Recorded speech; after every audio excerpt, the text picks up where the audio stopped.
Alrighty guys, and today I'm going to show you guys how to drain your condensation line. So what we're looking at right now is a drip pan full of water. And it's okay to have water in your drip pan. You just don't want the condensation line to be clogged up and overflow. And today I'm just doing a PM.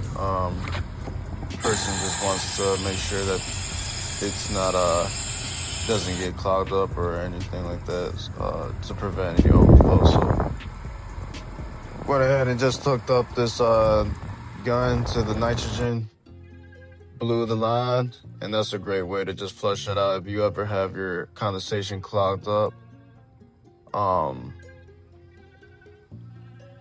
And if you can't get your hands on a nitrogen can, then you could just literally go up to the attic, grab the condensation, follow the condensation line, and just shake it up as much as you can.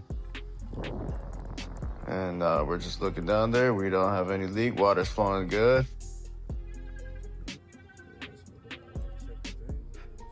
But yeah, simple as that. Just blow it with the nitrogen, shake it up if you can't get your hands on nitrogen. Pretty simple. A lot of people like to flush it with hot water, vinegar. There's plenty ways to flush it out, but that's my best method right there, which is the nitrogen.